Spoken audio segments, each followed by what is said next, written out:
8 seconds.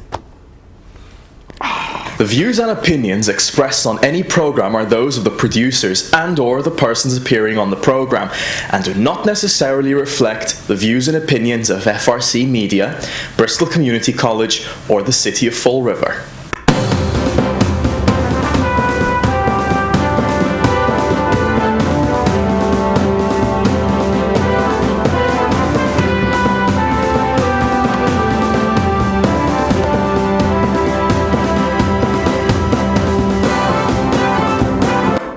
Good morning. Welcome to Spindle City Straight Talk. I'm Chip, and CJ is now going to weigh in from an undisclosed location in a bunker.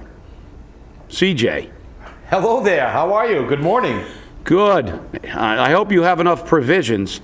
I've been here since Wednesday, and it gets kind of lonely. All I have is, my keyboard and this small room with the lovely background. Well, we have today's normally our guest show, and again, we have a guest that's MIA.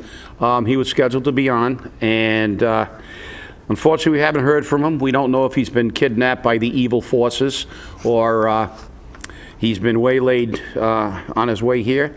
Unfortunately, it was Dan Robillard, who's been a community activist for a while, and has his finger on the pulse of what's going on in the community. I wonder if he found out the drones were flying around looking for us. Could be. Maybe he's on the way to the bunker rather than the studio. Hey, that's always possible. But we have, again, the topics of conversation have to be on what's current, and what is current, unfortunately, is two things: the criminal action against the mayor and the recall. And the recall, again, is still waiting for the signatures to be certified. This seems to be about as difficult as building the pyramids, because it's taking a very, very long time. And we're not really sure if this is intentional to allow the mayor the ability to prepare his legal challenges to delay the process even longer. So we are waiting. The last word we had was that we were going to get them today, and now that has been changed, revised. Latest is that it's going to be next week, probably late in the week. So it's everybody is waiting. Everybody's getting antsy. Everybody's getting a little crazy because everybody's chomping at the bit to begin to do things, and the idle hands are the devil's workshop. So we have people that are they're going a little bit. They're getting a little bit antsy, and there's nothing we can do about it. We have to wait and see. Just as we're waiting and seeing what the next step in the criminal saga of the city is.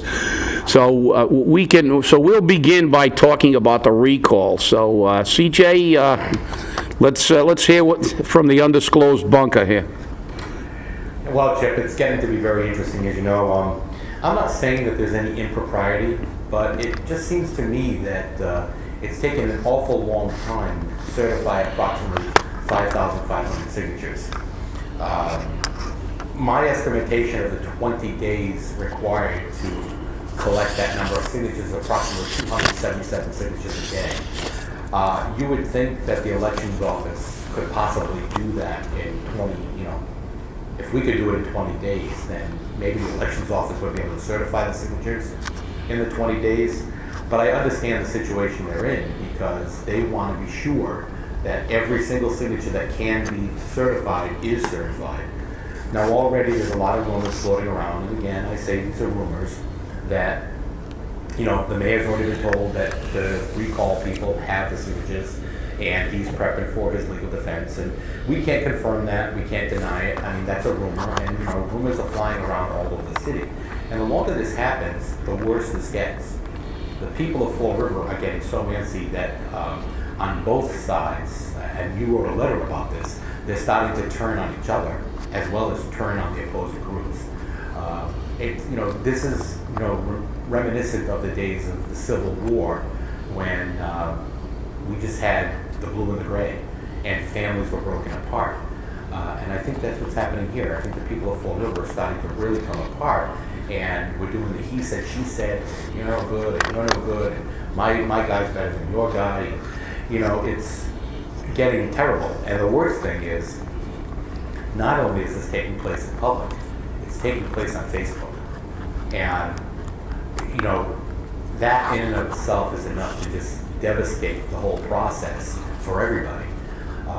This is about the citizens of Fall River exercising their rights. This is not about any one person. It's not about you, it's not about me, it's not about Joe Smith, it's not about Bob, you know, Jones, it's not about Mary Smith. It's about people having their rights to remove Will Flanagan from office, because the people believe that financially he doesn't have the skills necessary to run the city, and as a manager he doesn't have those skills either. And those are two very important skills necessary to make Fall River a better place.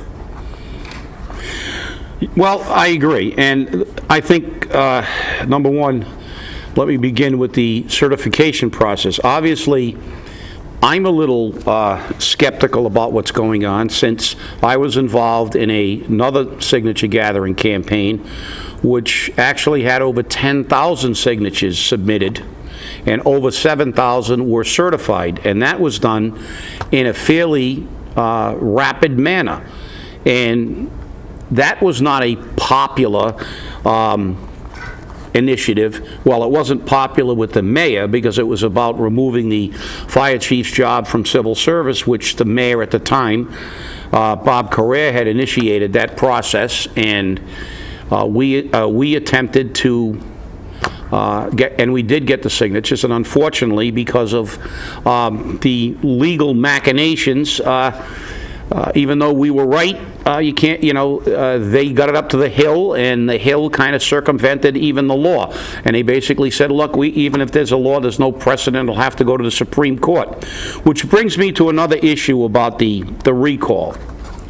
I think that we have to understand two things. Number one, the recall is solely about the performance of the mayor, as the mayor. It's nothing about anything else. It's totally divorced from any other issues, your personal opinions of him, what your opinion is on the criminal aspects of what he's doing. It's about his performance as mayor. It's not about anything else. But secondly, I want to clear up a misconception about the recall. Many people say that the recall that was done a few years ago basically failed, but it did not fail. What happened was that the city threw legal roadblocks in for us even to get the petitions. So the people who were involved then had to make a decision. And I will tell you now what that decision was predicated on. It was predicated on money, plain and simple. We would have to go to court just to get the petitions. And then after we got the petitions, we would be facing exactly the same legal challenges as this recall initiative is going to face. The difference was they decided to begin the obstruction process before we even got the petitions. We could have gotten those petitions then.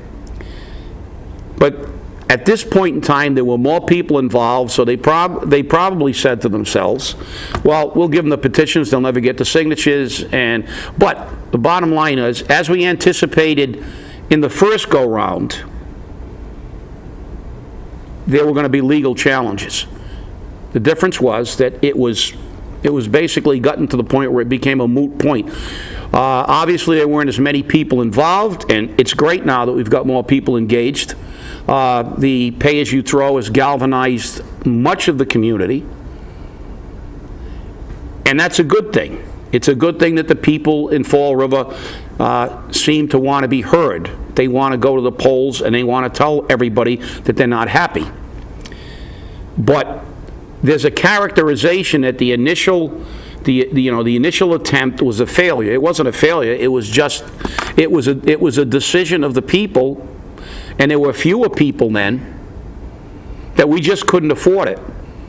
And that's where that adage, you can't fight City Hall, comes from.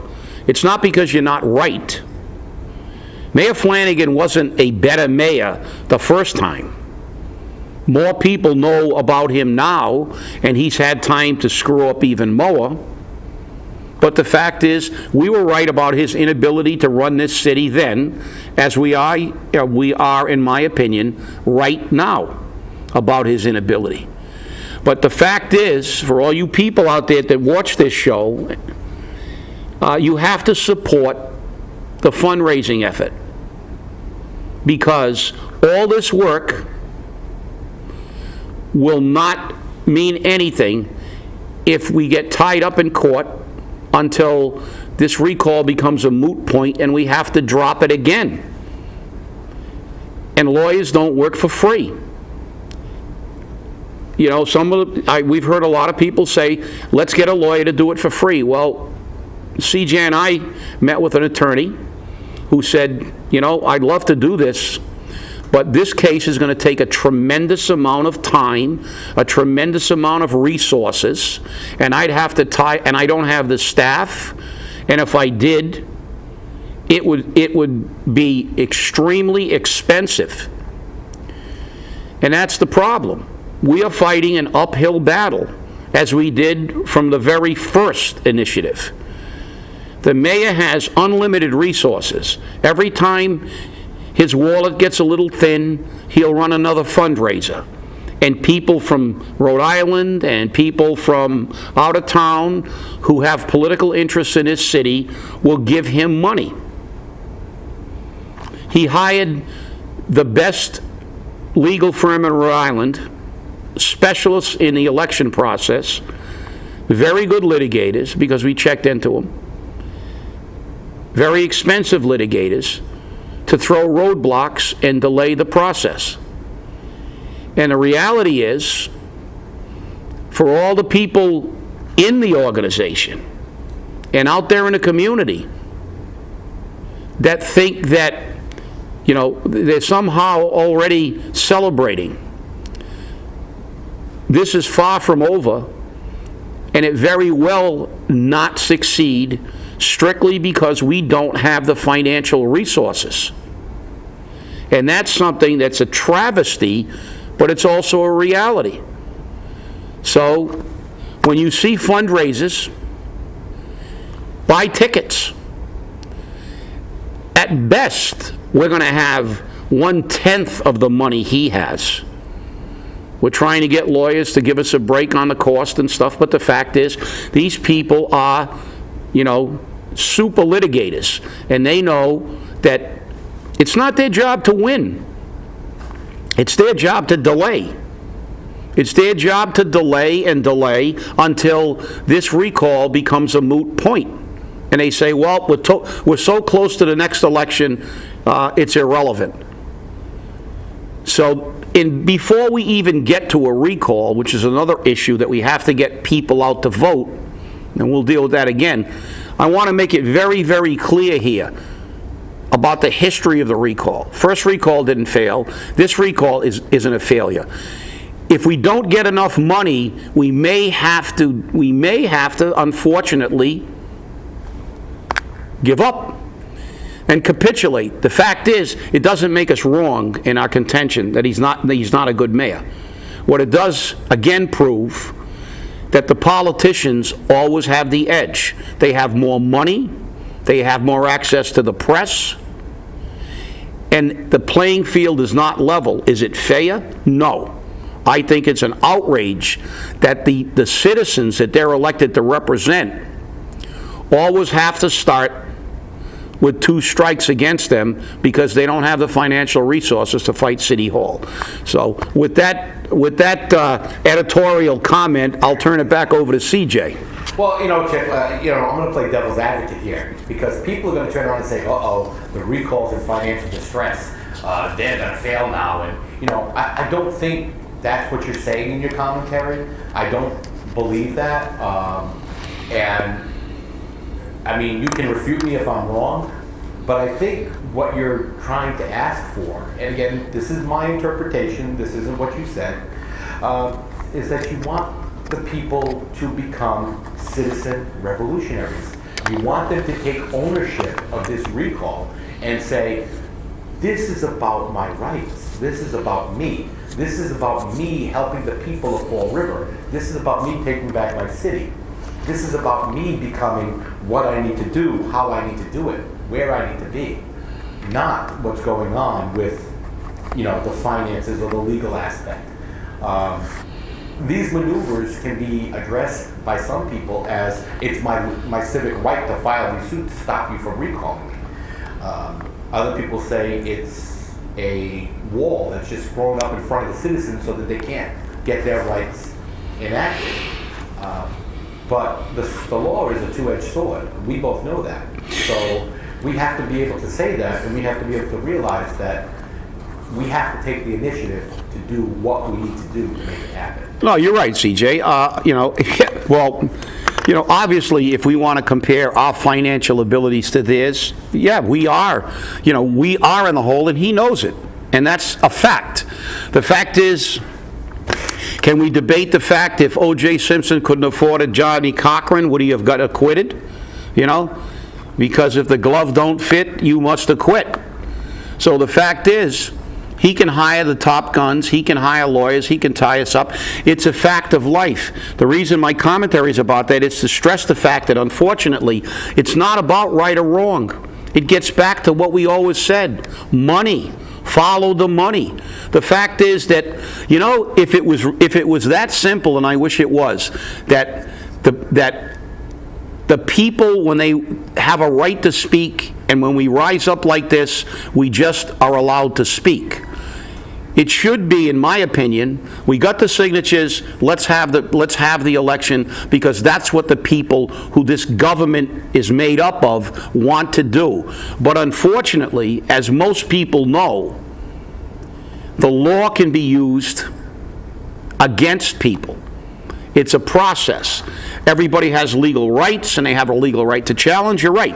But the fact is, challenging the day the signatures were brought in, that isn't frivolous and almost malicious attempt to make us spend money. I mean, even the city clerk knows that the law says that if government center is closed, if it's a weekend or a holiday, it's the next business day. Everybody knows that they didn't open government center, so we didn't have an opportunity to bring them down on the day because it was a holiday. And it's a fact of life. And what I wanted with my commentary to tell the people is, some people think that good intentions are enough. Unfortunately, in this battle, all the good intentions and all the hard work and as much passion as the people have, that just that passion and the feeling that you're right in removing this man as mayor actually is secondary to the fact that if we don't have the money to go through all the legal roadblocks that are going to be thrown in our way, that's the reason the first one didn't go forward. We just didn't have the money. We didn't have as many people. We started this one again because we had far more people that were outraged because of the pay-as-you-throw. So we have far more people, but these people also have to realize, besides being vocal, besides making the points about what the mayor's done wrong, which is what we want to do, stay on point, the fact is we need money. There's no one in this organization, that's a billionaire. I mean, maybe the mayor has people in his campaign that are billionaires that can give him $100,000. We got to sell cookies for $1 or something. We don't, we are the underdogs. We are the underdogs not because our position isn't right, not because we're doing anything wrong. We're exercising our rights as free citizens. We're the underdogs because this is a financial battle. Red Sox fans and Yankee fans always yell at each other and they say, "Oh, the Yankees are always good because they spent the most money." And you know something? It's true. It's a professional sport, and the teams with the most money perennially are always the strongest teams because they can buy the best players. Well, guess what? in this particular situation, we have to buy lawyers to fight them. Otherwise, I'm getting a message from the Red Sox field, over at Fenway Park. The drones are en route to you right now. Well, I'm just stating a fact. The Red Sox payroll's pretty high, too. That's why they're doing pretty well. Now, they're not one of the lowest spending teams in the major leagues either. But, the point is, it's about money. As we always say, follow the money, look at the money. And the reality is, as I said, some people, in this movement don't understand that facet of this initiative. That all the things we have done, good and bad, it still gets down to, are we going to be able to fight him in court? What happens if we run out of money and an injunction becomes a permanent injunction and this thing goes away? Does it make us wrong in our contention about Mayor Will Flanagan? No. It's about money. And what I'm trying to say is, buy tickets to these things, because just as we all banded together and we all feel he should be, part of this, unfortunately, is we're going to have to get money. That's true. Money makes the world go round. At least that's what I was always told. But it's so very difficult for people to understand what they're doing, and even we, as a news organization, have kind of missed track a little bit, because we focused a lot on this issue, because it is an issue near and dear to our hearts, number one, but it is also an issue that is a major news breaker for Fall River and the people of Fall River. A lot of people are saying that this is causing a lot of headache for the city. As you are very well aware, we're the reason why businesses don't come to Fall River.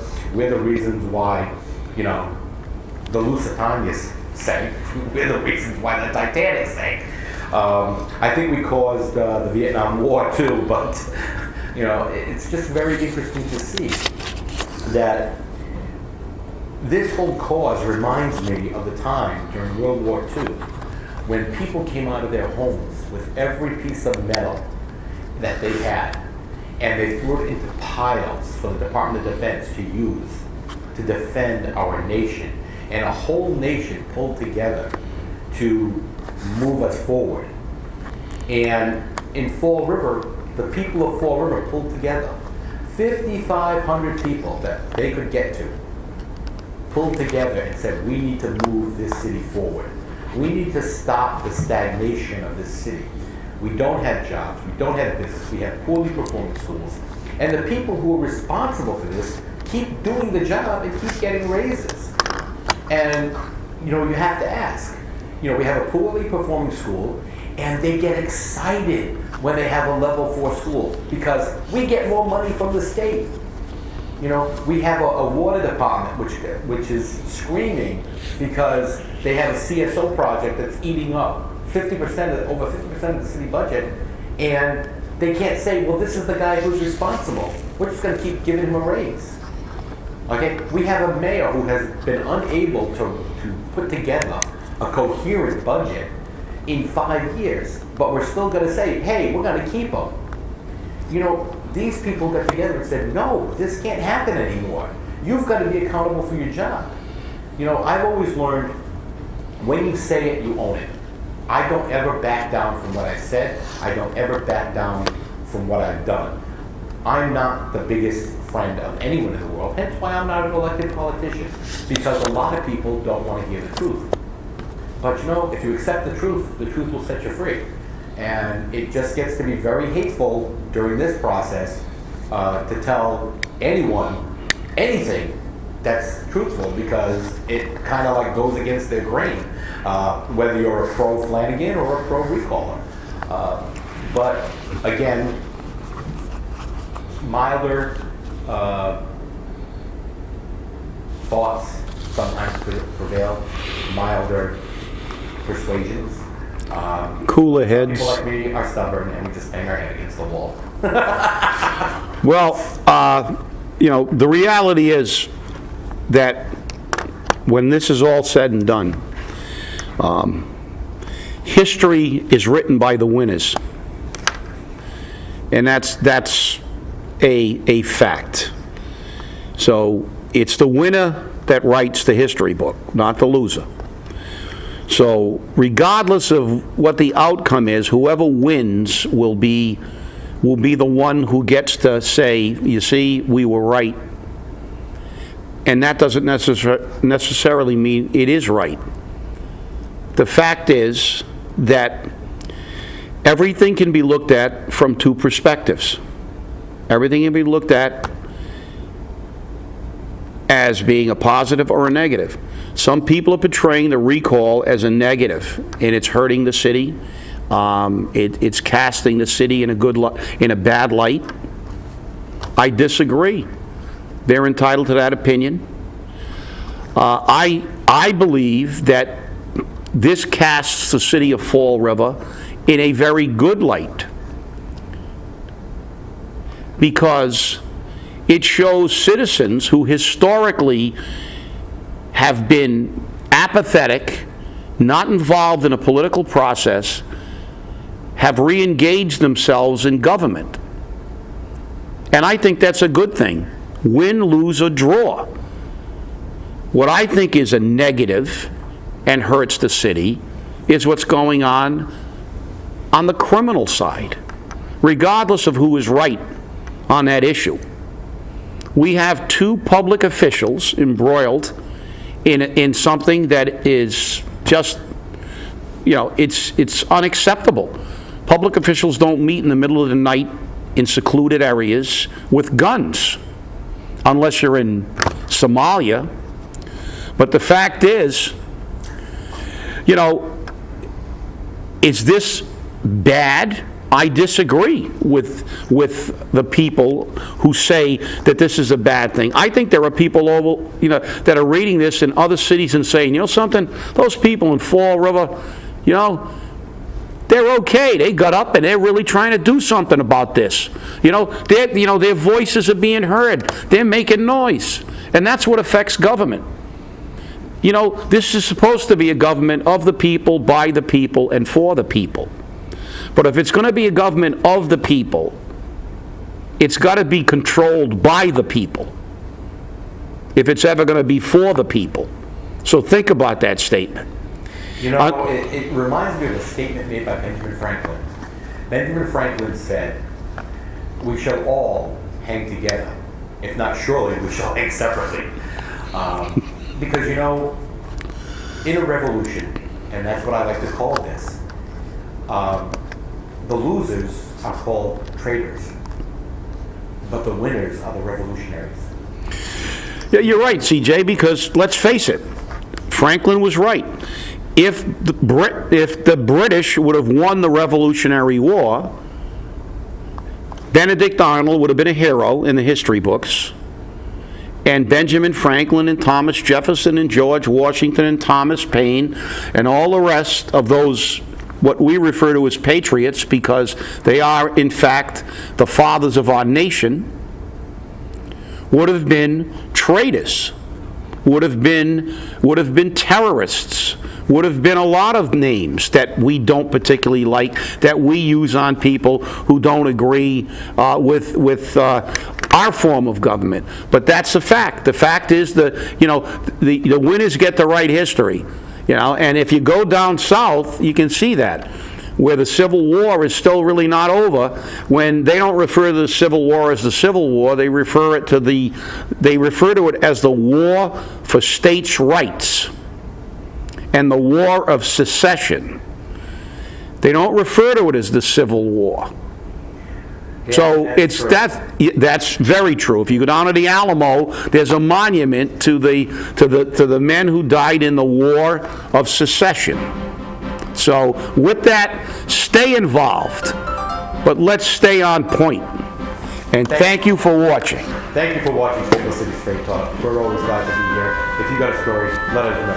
You have a great day, and we look forward to seeing you next week.